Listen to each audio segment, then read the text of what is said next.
કચ્છી ગુજરાતી સરિતામાના ચેનલમાં આપણું હાર્દિક સ્વાગત છે। આજે મારા બાળકોને ઇડલી સંભાર ખાવું છે, તો ચાલો મને એમ છે કે તમારી સાથે આ રેસીપી શેર કરું છું। તેના માટે મેં આ 3 વાટકી ચોખા, 1 વાટકી અડદની દાળ, જેટલી વાટકી તમે નાની મોટી લો એ પ્રમાણે આ સાઈઝ રાખવાની, માપ રાખવાનું। એમાં 2 ચમચી ચણાની દાળ નાખી છે ને નાની 2 ચમચી મોગર દાળ નાખી અને 5 કલાક પલાળી રાખ્યા હતા। હવે એને મિક્સરમાં આપણે પીસી લઈએ। આવી જોઈ શકો છો, આવી રીતે આવી પેસ્ટ બનાવી લેવાની। આવી રીતે આપણે બધી દાળ પીસી લઈએ। આવી રીતે આપણી આ બધી દાળ પીસાઈ ગઈ છે। જોઈ આવી રીતે આવું ટેક્સચર એનું હોવું જોઈએ। આપણે તરત તમને બનાવી હોય તો ઈનો સોડા નાખી અને ફટાફટ બનાવી શકો છો। હું આને 1 કલાક માટે રેસ્ટ આપીશ। આપણે ઇડલીના બેટરને આરામ કરવા દીધું છે ત્યાં સુધી મેં આ 10 મિનિટ પહેલાં આ તુવેરની દાળ પલાળી હતી ને 2 ચમચી અંદર મોગરની દાળ નાખેલી છે। એની અંદર આ એક નાનું કટકું દૂધીનું સમાઈને આપણે આમાં ઉમેરીએ। એક આ રીંગણ,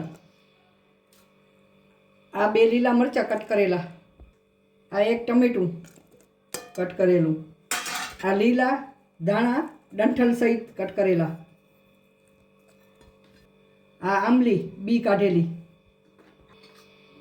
આ 1 ચમચ હળદર, 2 ચમચી લાલ મરચું, ધાણા જીરું પાવડર, 1 ચમચ આ જીરું અને સ્વાદ પ્રમાણે મીઠું એડ કરી દઈએ અને અંદર થોડુંક તેલ ઉમેરી લઈએ જેથી ઉભરાય નહીં, જેથી બાફતી વખતે ઉભરાય નહીં। અને આ જરૂરિયાત મુજબ પાણી એડ કરી 5 સીટી થવા દઈએ આપણે। હવે આ ખીરાને 1 કલાક થઈ ગઈ છે। આપણે અંદર સ્વાદ પ્રમાણે મીઠું એડ કરી દઈએ, મિક્સ કરી લઈએ। હવે અડધી ચમચી આ ખાવાનો સોડા નાખી અને એક્ટિવ થવા માટે થોડોક લીંબુનો રસ આપણે એડ કરીએ અને સાથે અડધી ચમચી જેટલો તેલ એડ કરી બરાબર એક જ ડાયરેક્શનમાં આપણે 5 મિનિટ સુધી ફેરવી લઈએ। હવે આપણે આ ઇડલી મોલ્ડમાં તેલ લગાવી લઈએ। હવે ઇડલીના મોલ્ડમાં આપણે આ પાણી ભરી લીધું છે, એમાં લીંબુના ફાડા આપણે નાખી દઈએ જેથી આ કાળું પડે નહીં। હવે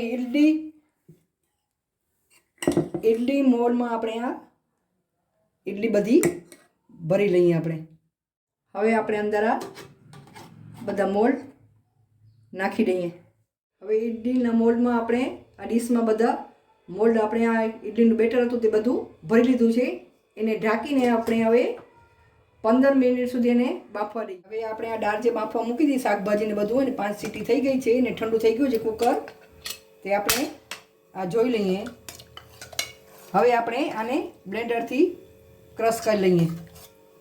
હવે 15 મિનિટ થઈ ગઈ છે, આપણે ગેસ બંધ કરી દઈએ અને જોઈએ આપણી ઇડલી બરાબર બફાઈ ગઈ છે। હવે એને આપણે બરાબર ઠંડી થવા દઈએ, ત્યાં સુધી આપણે આપણું સંભાર વઘારી લઈએ। હવે આપણે વઘાર પૂરતો તેલ એડ કરી દઈએ એમાં। હવે તેલને ગરમ થવા દઈએ।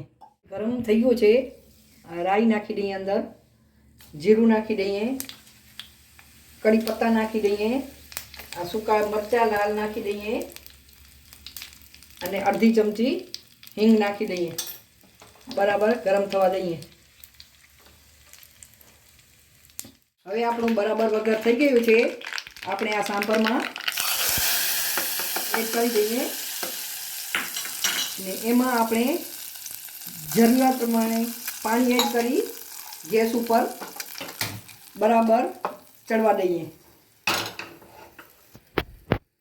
હવે સ્વાદ પ્રમાણે આપણે મીઠું નાખીએ કે બાફવામાં મીઠું નાખ્યું છે એટલે ધ્યાન કરીને મીઠું એડ કરવાનું ને તમને જેવું જોતું હોય ઘાટું કે પતલું એ પ્રમાણે તમે આ એનો રસો બનાવી શકો છો એનું સાંભાર। બરાબર હવે આપણે એને ઉકળવા દઈએ। બરાબર આપણો સંભાર બરાબર ઉકળી ગયો છે।